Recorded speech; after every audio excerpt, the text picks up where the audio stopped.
Straight Talk Live, exploring human, digital, and social transformations. Welcome to Straight Talk Live. I am your host, one of your co-hosts, Rick Snyder. I'm the CEO of Invisible Edge and the author of Decisive Intuition. And as a reminder, this is a not-for-profit live podcast. We go live every Thursday at the same time, 9 a.m. Pacific, 5 p.m. UK. And really, the whole point of this podcast is exploring the profound transformations of the digital, the human, and the social spaces. And these are the things that we care about, is the conversations that we need to be having in this post-pandemic climate. What does this mean in our new reality? What are those conversations we need to be having, from everything in education, unemployment, leadership, mindset, neuroscience, digital, AI, everything you can imagine. These are the things we need to be talking about, climate change.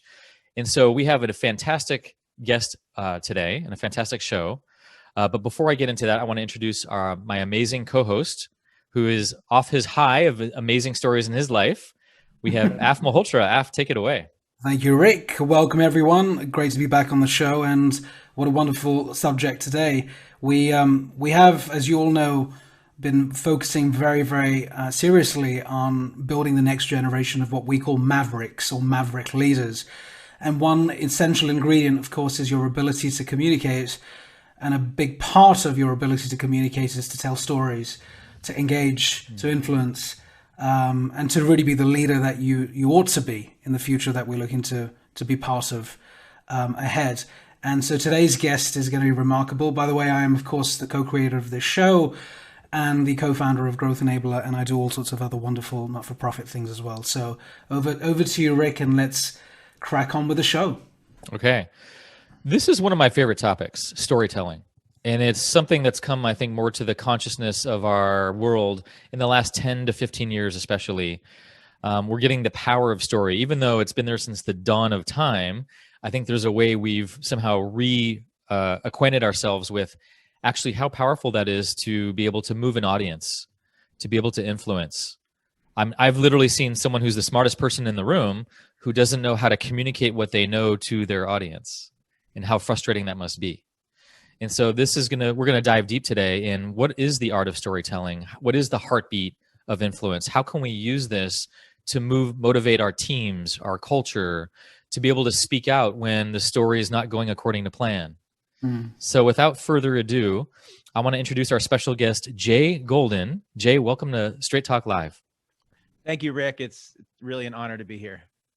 And Jay, we know that you're CEO of Retellable and also the author of the book Retellable, and you've been in the storytelling business for quite a while. Why don't you give our audience just a little bit of background about you and why story has become so important for you? Yeah, it was about 12 years ago, and my daughter, Sophia, was just a baby, just born a few days before. And it was in that silence, that deep silence of a newborn child, that I took some reflection. I took off some time from work, and I had looked back over the previous dozen years of my career of hopping from digital this to digital that, all kinds of different content development, from early online learning to early music videos to early viral videos and social change videos to web series. And I had just hopped from the edge to the edge to the edge, the invisible edge. I had hopped, and I looked around and I said, what really matters about this work? And where is it going? And in that moment, I really thought about my own journey as a traveler before I ever became a digital person. And I thought about traveling around the world, as I did for several years before I began in business. And I realized the thing that was missing was the thing that I had found back then, which is when you're wanting to go somewhere, you talk to somebody, you learn about where they've been, and you share stories about where you've been and what you've learned. And I realized that for all of the promises of the digital world, the true profound stories that I had gathered in my travels, that act of sharing insight and sharing influence, was not present. It was attempted to be duplicated, but was not present. And I just kind of turned and I said, I'm going to step away for a moment from this digital edge and drop into the center of how we communicate. And that's where I began. And soon after that, I began training different leaders, because I had been working with leaders all along, but more in a digital sense, and train them to gather their stories and to share them in all kinds of different ways. So that might be on the big stage, but it also might be on the little stage. It might be on the camera. It might be in a management meeting. It might be in a leadership conversation. And so that's kind of where I began. And we were talking just a moment ago about where that landed at 12, last year, a year ago, this day on the 11th. And so I had traveled around the world giving talks on storytelling. I wrote a book on storytelling and coached a bunch of leaders all around the world, and landed in Australia on stage last year, just the same day that Europe closed to travel, the NBA closed to travel, and Tom Hanks got COVID in Australia. It was one hell of a triple whammy there. It was a big day. Yeah, the lesson that I learned: don't ever check your texts before you're going to go on stage. Oh, good call to all the speakers out there. That's a really good shout. Yeah. And we know from your past also, you've gotten to work with, Google and Facebook and YouTube and all kinds of impressive companies, as well as small startups from around the world and scrappy companies from all different industries as well. So you've gotten to see a huge collection of how people tell their story, how they don't, what different cultural influences might also come into storytelling as well, I would imagine. Absolutely. Absolutely. Yeah. I did a pretty good tour in the Silicon Valley and worked with a lot of leaders in these totally top large companies that focus a lot on the social communications. But when it comes to how you're communicating as a leader, that was a gap, and it remains a gap. It's a constant gap. But working to fill that with, whether it's recruiting or it's legal or it's top level leadership, the idea of, actually the etymology, the origin of the word leader comes from an old English word, laden or later. And that actually means to guide. It means to travel, right? Because lead is you're going ahead. And it means to grow. And so what I found around the world, actually, because I've trained leaders from Australia, from Asia, from Europe, from all around Morocco, all around the world, is that there is something that is still necessary, even with all of the digital information sharing. And that gap really is, how do you gather your information into your knowledge, into your wisdom? How do you hold your wisdom, and how do you know how to share it at the right moment, just to help someone to travel in the path that you can see they're going, and also the path that you are wanting to illuminate for them. So Jay, let's go back to the origins of storytelling. And I think just before we started the call, before we pressed the live button, we were having this great conversation, which was the fact that, I'll put it out there, I'll take a position here, which is that, when you're born, when you're little kids, you have so much imagination, and you're capturing all of this stimuli around you, and you've got all these lived experiences for the first time, going to school, doing stuff on the playground, going with your parents to the theme park, and on, and so on and so forth. And I fundamentally believe that we are inbuilt with the DNA to tell stories. I really do. I believe that somewhere along the way, and as we grow up and we get thrown into the system where we become flesh robots, which is what we've now realized after the pandemic, that we're essentially all, we used to call it the rat race, but actually we're flesh robots. I like to describe it that way. That we've lost that amazing skill, capability, secret power. So talk us through, in all of your research and all of the amazing work you've been doing for years, is there A, do you agree or disagree or have a different viewpoint? And B, what do you believe the future looks like, given that we might find a way to discover our storytelling skills or capabilities with the kind of work you're doing and many others are doing in this space, to resurrect it, right? Almost to revive it to some extent. So just share your thoughts, really. Do you have a week or so to Yeah, discuss? totally. Totally. It's a great topic. It's a great topic. When Sophia was 3 or 4 years old, and I was trying to put her to bed, and of course we're working late, we're entrepreneurs, and it's time to put her to bed, and I'm falling asleep, I'm in the middle, and then the wolf, and like, okay, gosh, she kicks me, and I got to finish the story. And then the wolf came, and then and then they ran away, and it was fine, and okay, time for sleep. And she kicks me again, and she's like, Dad, that's not a story. Yeah. Well, this was one of the reasons I wrote Retellable, because the idea that we know so intrinsically what a story is and what it isn't, that our tiny children are showing us what a story is and what it isn't, is really significant. And there is a lot of brain science to back that up. The idea. So I used to tell her the Three Little Pigs story, like I'm saying, and there's the setup, they go off, and then this, and then I would skip to the part where it's the third scene, right, where they finally get there and the wolf's outside, because that's the best tense part.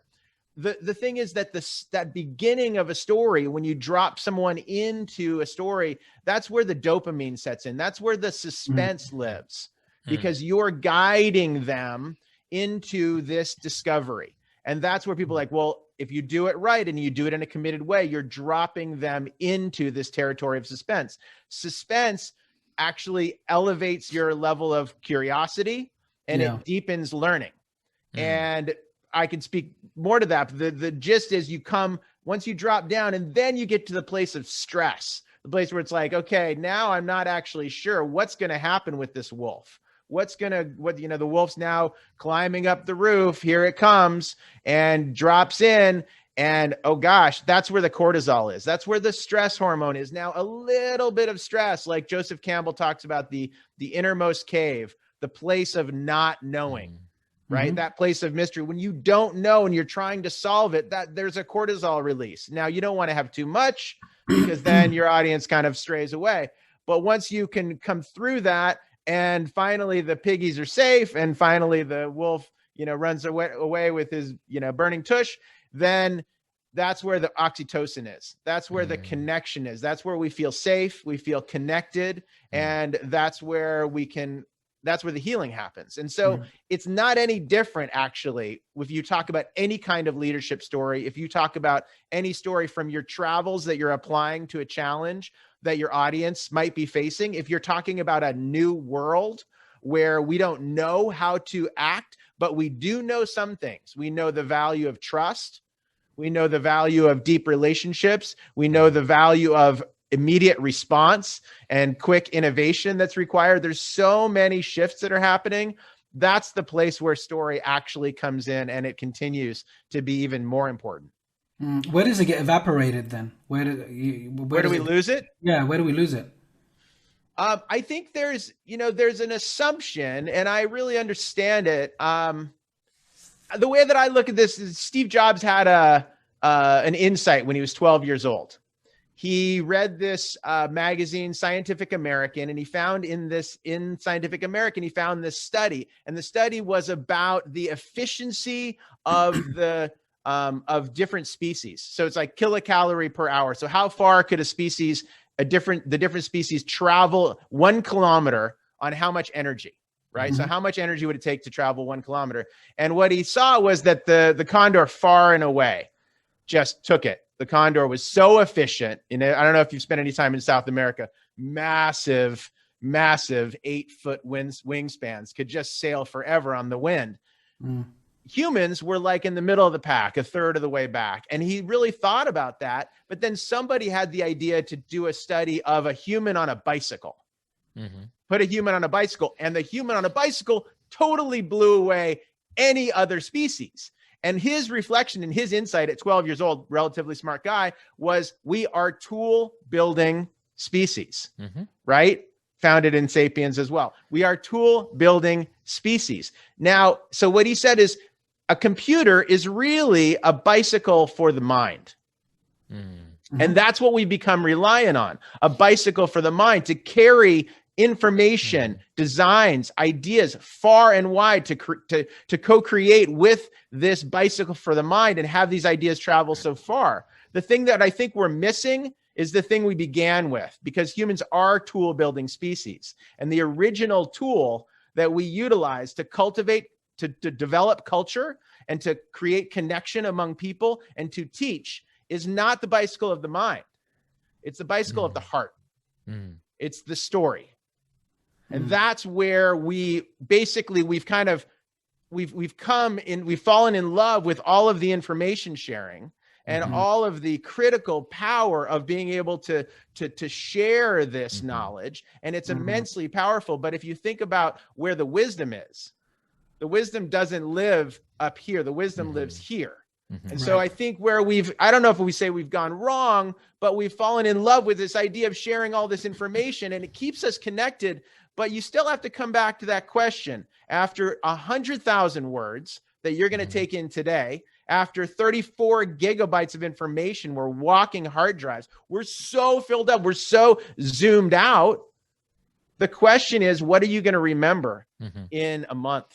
What are you going to remember in a year? What's going to guide you into the transformation that you truly need? And so that's so if we say where we've gone wrong, I just think we're in an evolutionary process. And some people are going deeper and deeper into the information sharing, but the things that light us up are still the Netflix shows. The things that light us up are still those stories of transformation that we share with one another. You know, I love this point, Jay, and I see this a lot in the business spaces that I'm working in where, you know, data is still God right now. Data is the king. And everyone wants more numbers, faster numbers, you know, even more volume of information, which is great. And what I see is the leaders that really excel are the ones who can tell the story of the numbers, who can transport the information, the meaning behind the numbers. And so my question for you is, when you go into a company, a lot of times there's the story they want to tell about themselves, and then there's the story that's really happening in their culture. How do you do that kind of work? How do you get in there? Like, curious how that goes, because I can try to tell whatever story I think I want to tell, but if it's not what's really going on, if I don't have a real baseline, there's always going to be that inauthentic gap that people feel. Yeah, I think it's a great question. And it's a multi-part question. If you're thinking about it from a speech perspective, right? So more of a keynote, that's one thing. If you're thinking about it from an anecdotal story that you want to really land your point, it's a slightly different kind of frame. But I think there's a very distinct similarity, which is when you're thinking about the data, you have to step back and ask yourself, what's the context in which this data is illuminating a transformation? You have to ask yourself, it's not just, look how amazing this is. Now we can change. You have to set up the context for learning. And this is, and I did some, as I said, in some large tech companies in the Silicon Valley. And a lot of it was, hey, they don't have time. They don't have time. Our managers, our CEOs they don't have time for a story. And my point is, you don't have time to not tell a story. Because if you just drop them with the data and you show how it all, they might be like, wow, that really makes sense. But tomorrow, are they going to act on it? Is that going to inform their decision? So what I always say is, you want to set up with a story that lands your main point, that informs your metaphor. Maybe it sets up a metaphor for you that guides and connects to the main point you're landing. And then you reinforce it over and over and over again with your data. And that's how you leverage the suspense, how you leverage the cortisol, because the cortisol really leads, if the suspense kind of informs your why, the cortisol really informs your what. It really informs what this is all about, because you give a little bit of like, okay, and it's like this, and it's like this, but let's take a moment to say, what is this actually about? And if you've done that thinking, and you've done that thinking in setting up in a story, setting it up in a metaphor, then you're just going to travel much further and be remembered for a much longer time. Do you think it brings me back to the point about environment, right? So imagine you're a leader and at work, for some reason, you want to share information, like just data because that's the culture that you've been sort of absorbing. And then you go home and then you become this wonderful storyteller. Do you often find that dichotomy exists in people? Yeah, for sure. I mean, it's all a cultural question, right? That's why I love working with founders and CEOs, because if they really care about storytelling, then they can inform the culture. But that's the same thing on any management level, that if you realize that the brain science is supporting not just whether your information is accurate, but whether you're actually, it's going to rise above the noise and survive tomorrow, then, and you make use of that, and it's also a very personal act, then that's where success happens. But it's not for everybody. I mean, it really isn't for everybody. It actually boils down to the fact that it goes back to the fundamental question around leadership. What's the purpose of leadership?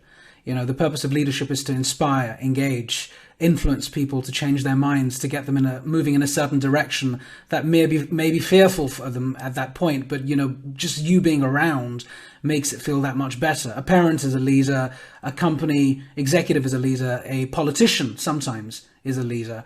And we know the difference between leaders and non-leaders, right? I mean, like in the last show, we were talking about leadership with and without authority. And I think we had Risha Tabakawala, who was on the board of Publicis for many years. And he was talking about this massive shift that he's seeing even with some of the veteran CEOs. In fact, quote unquote, a paraphrase, I think he said, they don't know what they're doing. And we've got the footage. And, you know, he's talking to some of the biggest companies. And the reason for that is I think he felt, and I think this is what you're saying, there's a detachment from, we call it authenticity these days, but just being yourself. And for many years, going into work has meant that you've got to put on this fake front, and you've got to speak in a certain way and pretend to be of a certain type, which in entrepreneurship, people like us have sort of detached from that a long time ago. And the corporates might look at you now and think, oh, how are you so relaxed, Jay? How do you just like speak so, fluidly and flow about whatever it is that you're discussing? I think corporate culture has got such a long way to go, because it's sucked the oxygen out of our ability to actually be wonderful storytellers, apart from other things that we haven't been able to do. Yeah, well, on the first point, there's a great question of what's the difference between, or the relationship between being a parent and being a leader. If I really want to teach my son something, if I'm noticing that there's a big challenge and he's 15 now, I'm not going to tell him what to do. I'm not going to show him the data. I'm going to sit down and I'm going to tell him something totally different. I'm going to say, I want to tell you about when I was on the basketball team my senior year. And then he said, what? Wait, what? Why are you talking? Now, there's an innate, we could say there's an innate respect that you might have to be able to make such a commitment, right? Mm-hmm. But there's also an innate commitment that you can make to gather that respect. Yes. And so if I say, and then this happened, he's like, wow, really? And this is why I'm telling you this. Now, I've already got his attention. I've already shown him why this matters. And then I land what I actually want to say. Now, what's the relationship between a parent and a leader? Again, if the origin of the word leader means to grow or to travel or to be the one who goes before, because I think this question of leadership in this time is a really important question. Is a leader the person who knows everything? Is the leader the person who tells people what to do? Boy, in this kind of engaged, more collective culture, I don't think that's what a leader is about. What a leader is about, the one who goes before, the one who does their work, the one who knows themselves well enough that when it's a teaching moment, you're able to pause, take the attention, and guide the audience in a certain direction. And the second part that I think it's an introduction is, boy, the question is, in this new time, because now we're a year in to COVID, we've taken an entire trip around the sun. In this new time, these companies have so many things to deal with that they never had to deal with before. We've got virtual work. Okay, how are you as a leader going to keep your team engaged when they don't know each other? They've never met each other. They've never gone on retreats. They've never sat down. They've never attended a meeting in physical space. How are you going to have them known as people, right? How are you going to be known as a person? And then how are you going to navigate these quick moments of innovation that are required to respond to the emerging marketplace? How are you going to respond to the emerging health challenges that might change the entire face of your workplace? How are you going to respond to massive pivots that are going to be required as you go forward? Is the most intelligent data alone going to do that? That's the question I have. You're having me think about, I think everyone wants to be a great storyteller or learn how to improve and get better at that. And I think people do understand the value of that when they've been in any kind of leadership position or a first-time manager, whatever it might look like, even a colleague, even, being a peer of somebody, and wanting to have more influence and power in those different ways.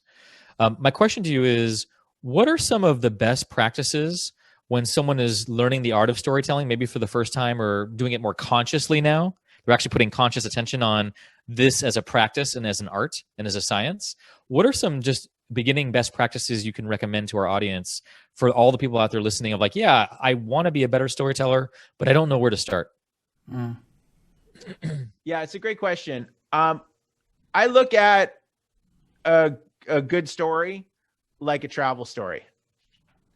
A travel story. You went off and you discovered something.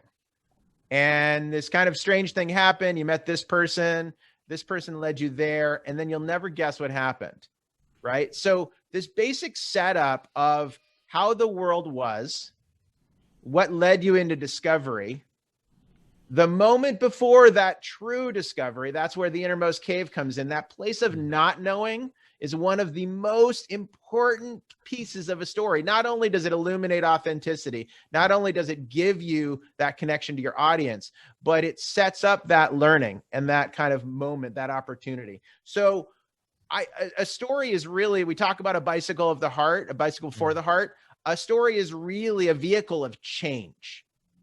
So the question I'm always asking my clients, where's the change? Let's draw into the change. Now, in order to illuminate a change, you don't just go right to the thing. You go backwards. Steve Jobs, again, you can't connect the dots going forwards. You can only connect the dots going backwards. So you go backwards and you figure out how the world was before, and you really take a moment to set up that world, whether it's a story about data, whether it's a story about leadership, whether it's a story about where your company is going. You first ask, where's that change? And then you say, how was the world before? Because this is really key. The thing that we forget is, because we're kind of a forward-thinking species, we forget how it actually was. Oh, before, I don't know. I was just, it was like, I was just different. I didn't have things together. No. Drop into a moment, go back into that self that you once were, or that scene that once was. Go back there. You can go back there. You want to drop a few sensory details to kind of like think, how did it feel? How was the air that day?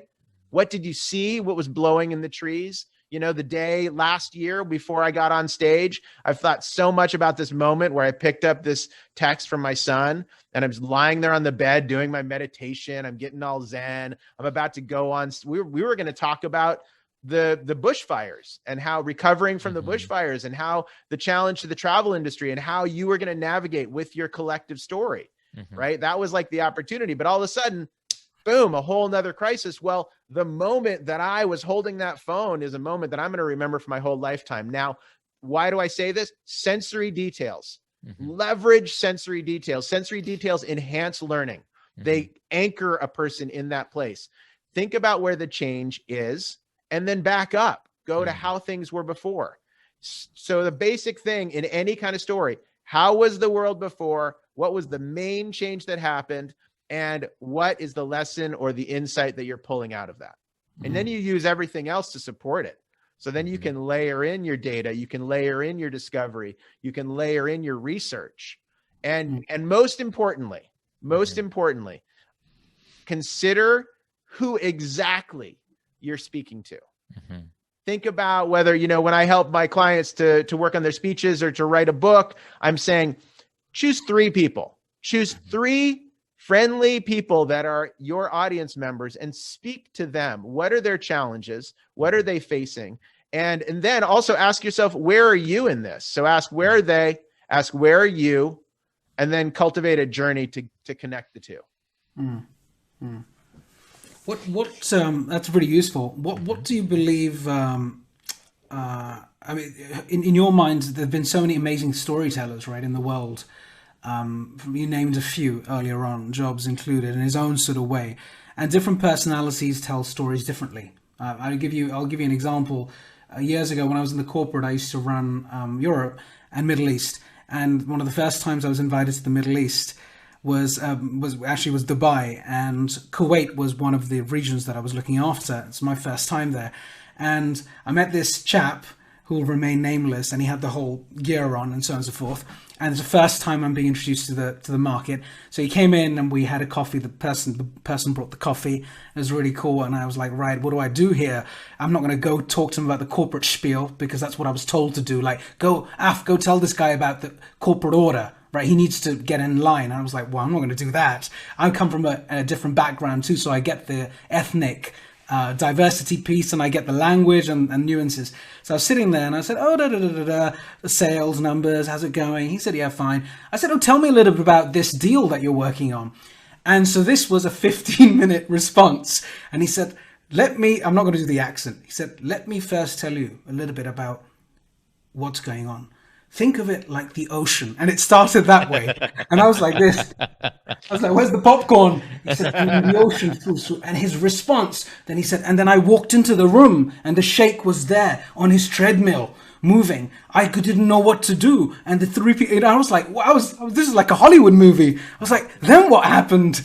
And by the end of it, I wasn't talking about the corporate message at all. In fact, I was so consumed by his story. And in fact, I still remember it. I'm not going to go into the nitty-gritty details, but I still remember, this is years ago, 9-10 years ago, I only remember that story from all of the work I did in the Middle East. And so it's bizarre how these stories just get loaded into the database. And that's all I remember. I don't remember the big successes or the data. I don't remember anything. So given that this is, some people tell stories beautifully, who in your mind are some of the people that you would hold up there and say, wow, these people really told some of the best stories? Obviously the usual suspects are there, but anyone in particular that stands out for you that you're inspired by? I have the great fortune of working with so many amazing storytellers that I get a chance to work with these different founders and that are kind of change agents. And so I feel like I could name a long list of people that I get to work with every day. I think, Oprah is on our mind lately. I was just listening to a little bit of Meghan and Harry. I think Oprah is a wonderful storyteller, and she really is committed to the emotional part. Mm-hmm. She's such an empathetic being that she will drop down deeply into what is happening and find the way that the wisdom goes. So influence. So the word influence, it actually comes from influere, which is to flow inward. So this idea of influence, it's not just I'm going to show you what to do. It is that the wisdom or insight that I carry will flow into you and become a part of you.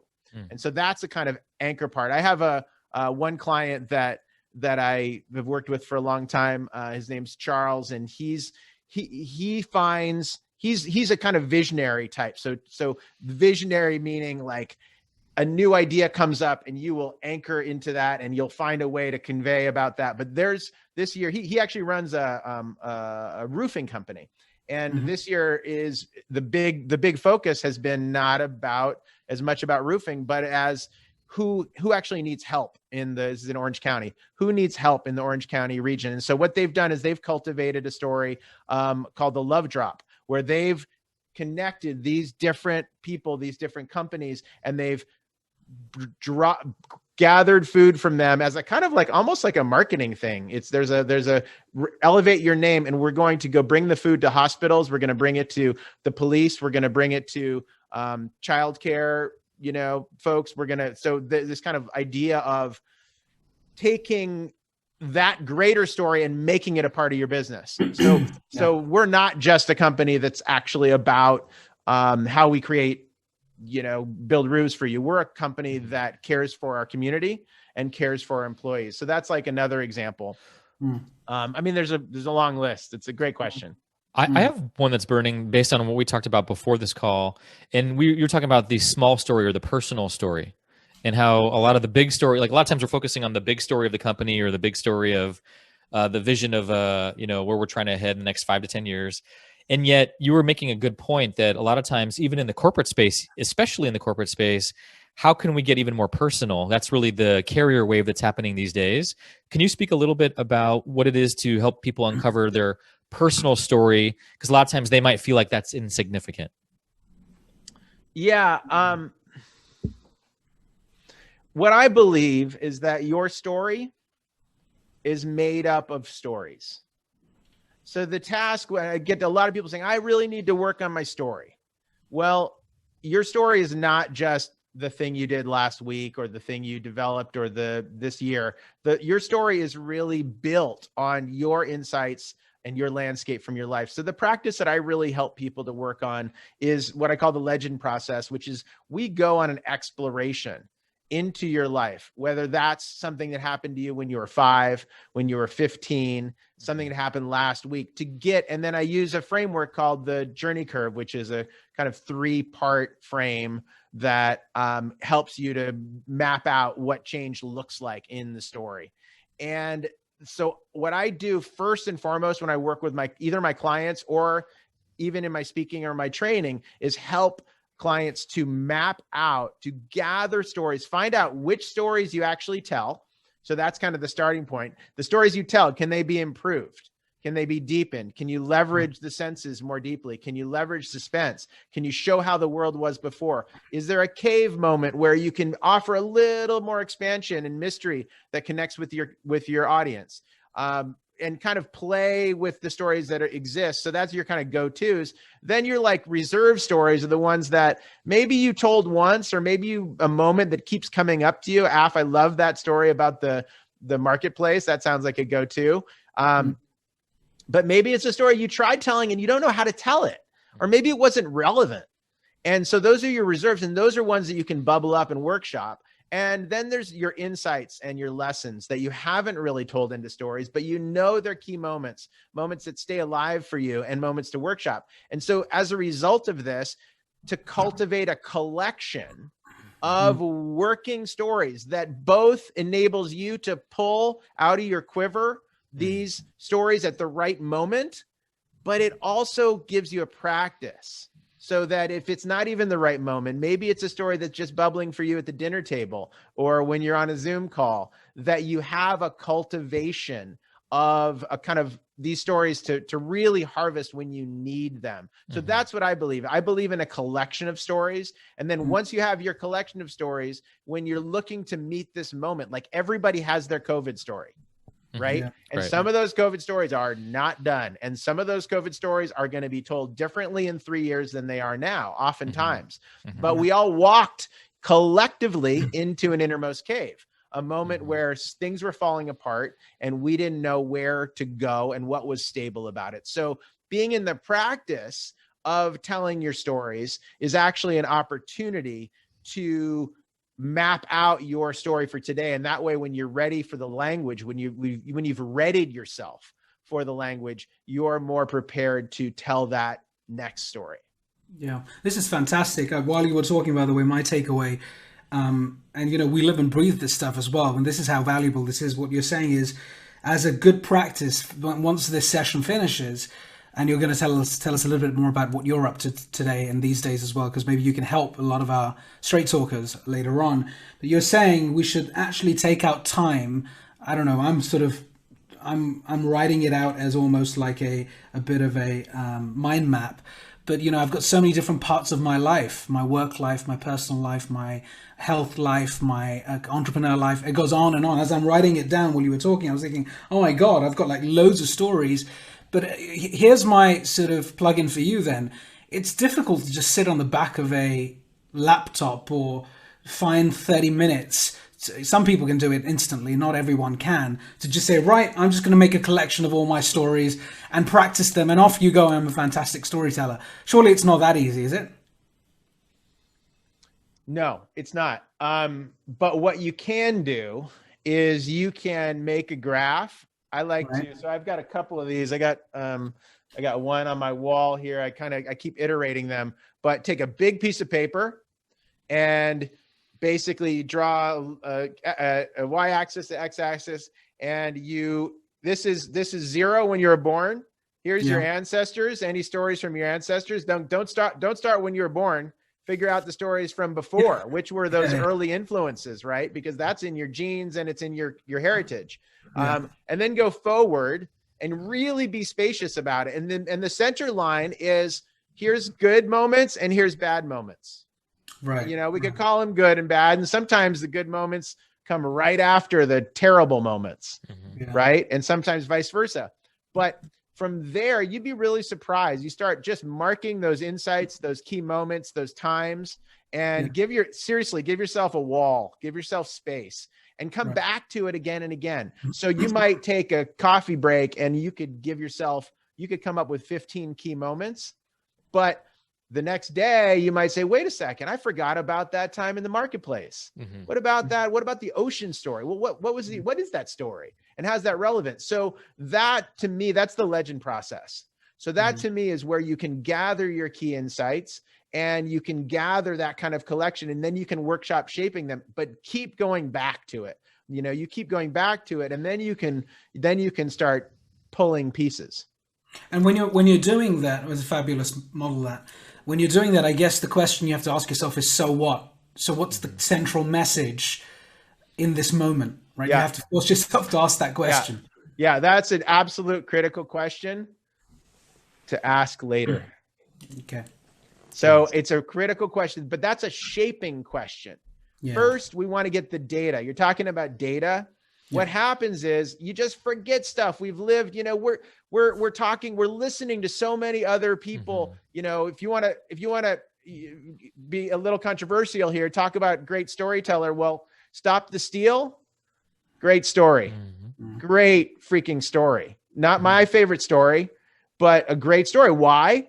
Because it drew all these different people into this moment of tension where there was going to be a change, right? Well, so you can be a great storyteller and not necessarily be the person that's, you know, your favorite guide, but still be a great storyteller. So that comes back to authenticity. Well, to have authenticity, you need to take a moment and consider your life.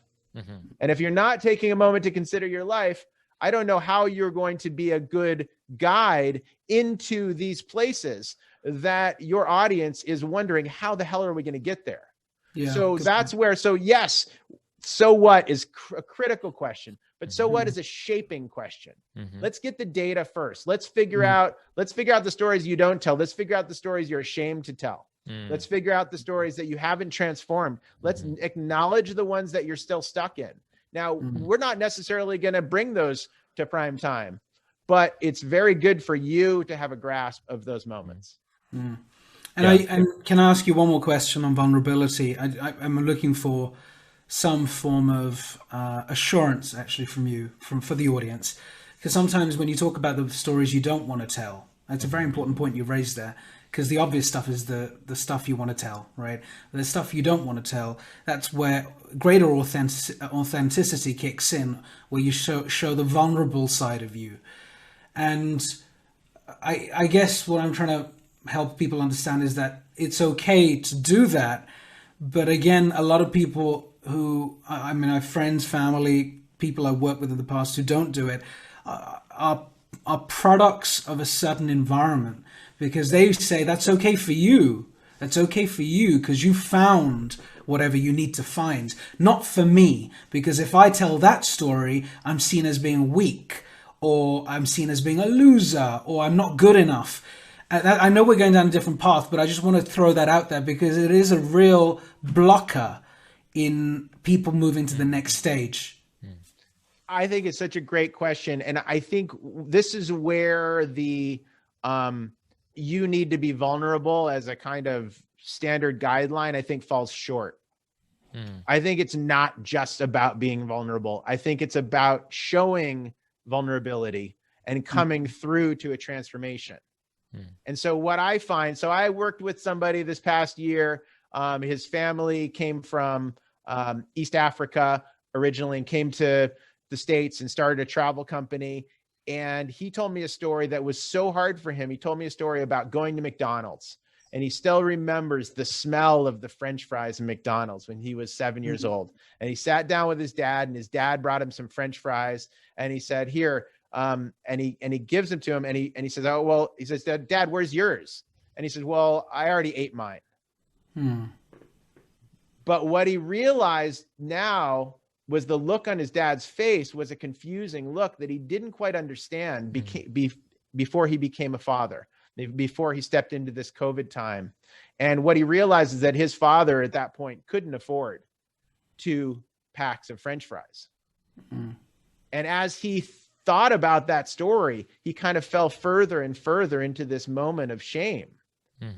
But what he realized from this story is that it's actually the power of realizing his own privilege, realizing his sacrifice of his father, that has guided him into all of the social benefit work that he's doing now.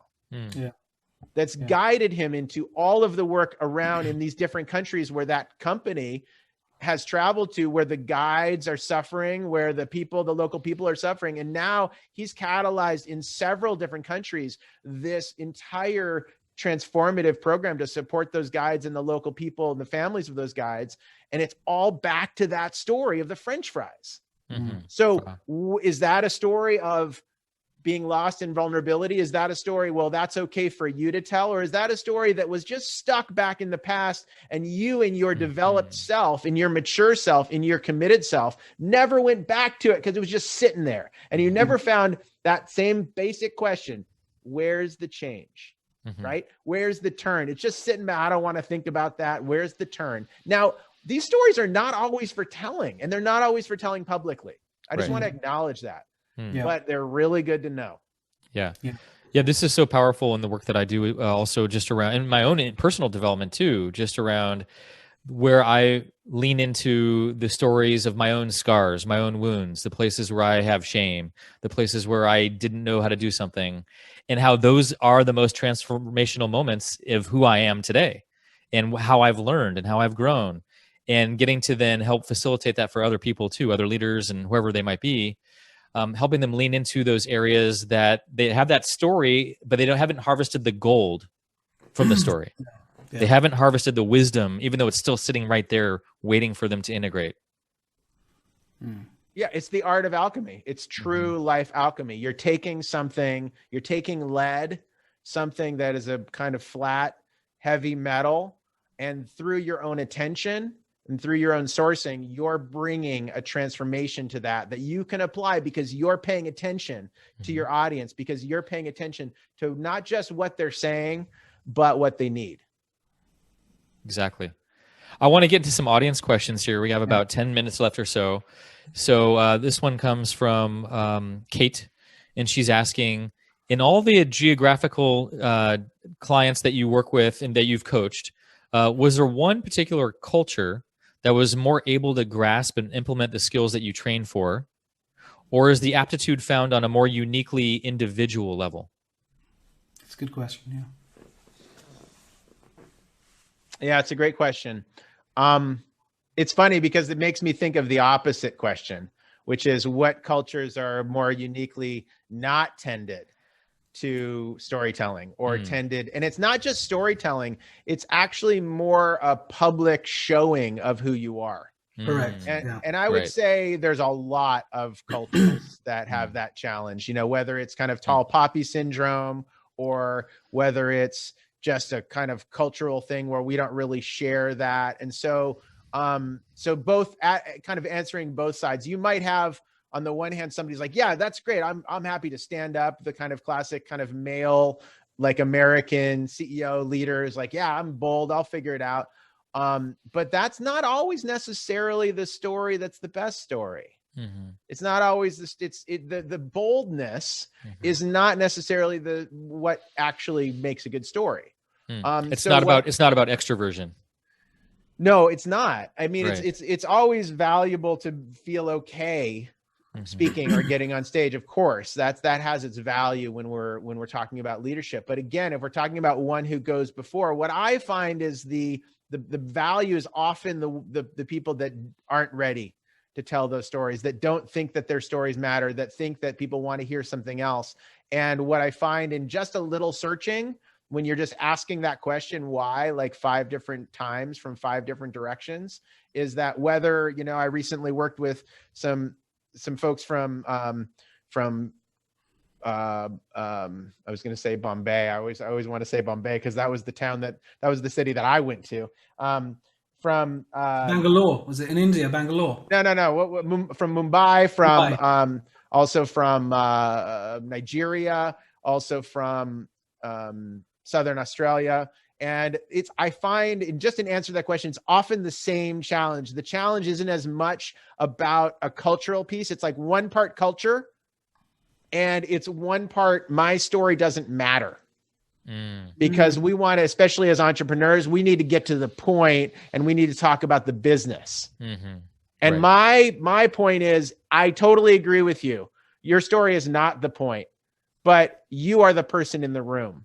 You are the person that's showing this. So can we get and orient to a direction that you feel comfortable and that we can find something safe that shows why this matters so you can get to the point? So that's my kind of windy way of answering that question.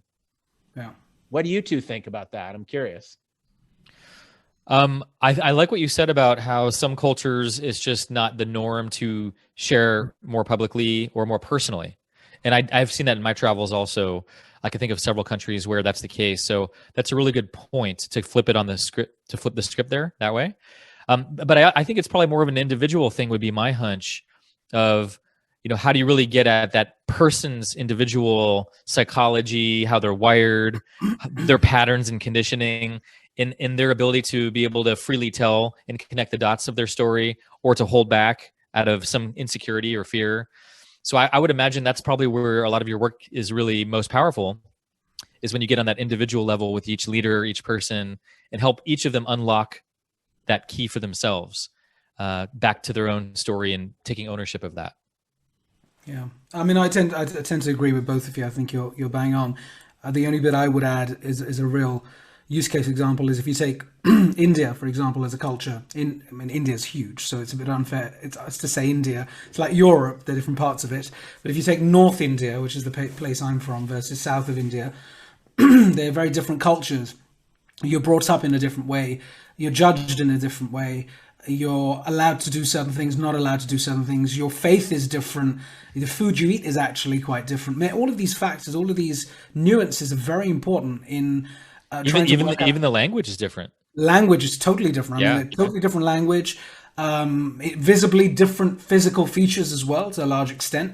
And I think when you think about the ability to tell your story, in the South, I found, which is more of the 1 and 0. That's where computer science is really. That's where you see outsourcing come from, because of generations, 2-3 decades of just get it done, get the highest grades, get it done, focus, learn it out, bang, you're out there. It's been very much about information sharing, because everything else is non-essential.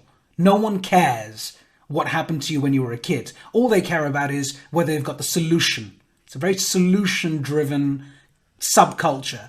In the North, similar in many ways, but there's a historical aspect of how the North became the North, because the Mughals and the path through Afghanistan meant that the Mughals invaded India hundreds and hundreds of years ago before the British came.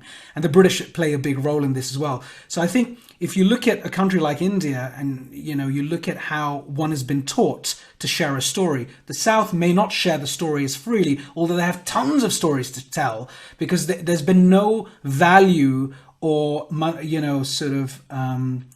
what's the word for it? cultural meaning. emphasis. Yeah, emphasis. That's what I was looking for. There's no cultural emphasis associated to that story. It's almost been diminished. It's the zero, not the one. So I think you're both saying the same thing. I just thought I'll share an example of the complexity of storytelling. It's not as binary as well. I like to tell stories. It doesn't work like that, unfortunately. But yeah, there was another. Then we should talk about it more. But there are other questions. Rick, do you want to have a stab at one more? Then let's get to one more. Can I give a quick beat on that? Go for it. Because I think it's really just a couple of things. Number one, I totally agree with you about the solution. Getting to the solution. That's right. Let's get to the solution. But let's set up the solution so people are paying attention. This is where I might talk about that. I might ask in 5 different ways, like why does it matter? Let's talk about the problem. And let's talk about the problem from 5 different directions in a way that's relevant to the audience. And let's leverage a little bit of suspense. Let's give a little bit of juice to it so they don't even know they're telling a story. And the other part, just really quick, I gave a training in Germany last year. And I was getting a story, and I had an English great ally who was the VP there, and she told the story to open, and I was leading in with about why stories matter, and it was a travel group. And boy, that room was flat. I got to just it was so flat. And I was like, oh my God, here I am. This is a cultural thing. So how do we get there? And so you have to get there by going person to person and by drawing it out person to person, not necessarily getting people to stand up, et cetera, et cetera. But I will tell the last part was that as I kind of went back and let people talk to each other and I went back to the room, I talked to the CEO for a moment, and he was tearing up. This guy was like 6'4", big German, and he was tearing up. Why? Because he was so touched as he was exploring his own journey. And I was really surprised by that because that was not what I was expecting. Anyway, let's go to the next question. Yeah, I just love what you highlighted right there, by the way, where instead of just rushing to the solution, like most people want to do in most team meetings or brainstorming sessions, whatever, how do you actually build that up? What's the setup so people are paying attention? That's really important what you said. How do you build the suspense so that dopamine and everything else is really getting kicked up? How do you really build that story so that when you get to the solution, it has so much more weight and meaning for everyone to be present to in the room? Yeah, absolutely. So I just wanted to highlight that. That's such a really great point. Okay, last rapid fire question. This is from Rajan on Facebook. He's asking, do you think it's important for a leader to have the ability to be a follower first? Just like an army officer has to be a trained soldier in the beginning. In today's world, leadership term may be a bit convoluted, and many leaders focus too much on standing up and giving a discourse rather than a two-way communication with the team, and encourage all to come on a journey together via this tool of storytelling. Great question. That to me comes a little bit back to why I paused as we were prepping for this, because the leadership word comes up so often, and it's something I use so often. But I said I looked behind the word. What do we mean by leader? So again, this idea that the leader comes from this old English word "leden," which means to travel, which means to grow, and it also means to go before. So that to me helps me a lot when I think about this new leadership of stepping into a circle, of acknowledging how we support each other first and foremost, rather than being the person that gets up and knows everything. So I completely agree with this inquiry. The question is not how can you be the person that knows everything, but how can you be the person in a powerful way that doesn't know? How can you be the person that goes that studies your own journey and those around you, so that you know what people need, so that you can offer guidance as the one who goes before, as the one who has studied the landscape and is responsible to a certain degree to illuminate the future, not because you're the smartest person in the room, but because you're the most curious person in the room. Love it. Listening, curiosity. That's really the basis for eliciting the stories within and without. I love that. Jay, we're at the end of our hour here. How can people find out more about you and your work? Where should they go? Yeah, you can go to retellable.com. That's our company, and it's story coaching for leaders, for speakers, for innovators, and also training and speaking. And you can also check out Retellable on Amazon, the book Retellable. And I also have So I've got my book, Retellable, which is Boom. about how your essential stories can unlock power and purpose. And then also, this is my new Retellable journal, which is nice. more about how you drop in and how you refine and shape and gather your collection. So this is the workbook. That's great. And in this, there's a legend that I mapped out for you, a way that you can study your life and gather your stories. Now, if you do that legend, this is just a sample size. I blow that up, expand it, pinch it out, and make it this big so you can do your legend and study your own journeys and create your collection. Beautiful. Got it. Beautiful. Yeah. Jay, thank you so much for bringing your stories, your wisdom, your history, your present, and your passion. All very palpable. Appreciate what you bring to the table and how you're helping people elicit their stories forward. It's so important today. Yeah. Well, wonderful. it's a real... No, I was just saying wonderful. I totally ditto, echo. Thank you. Thank you so much. It's really a pleasure. And as we acknowledge this 1 year since we all kind of looked up and realized that the world was about to change, let's really consider what we've learned and consider how we can apply this insight to this rapidly changing world. Wonderful. And we'd love to invite you to be part of our WhatsApp group for Straight Talk Live. We have all of our past speakers and audience members part of that. So we'd love to have your voice in there as well. Love it. Such a pleasure, gentlemen. Thank you so much. You're welcome. And just really quickly for next week, we have the pleasure of getting to host Nolan Bushnell, the founder of Atari and the founder of Chuck E. Cheese. This is my childhood dream come true. That is so cool. Pizza Arcade and Atari. It doesn't get better than that, folks. So he's also been a entrepreneur of 20 other ventures, incredible innovator. So we're going to get to talk to Nolan directly next Thursday, 9 a.m. Pacific, 12 Eastern, 4 p.m. UK because of the change of time. Correct. Yeah. So look forward to seeing you all next week. Thank you again, Jay. And all Straight Talkers out there, keep listening to those stories and keep bringing them forward. Okay, over and out. Travels. Safe travels.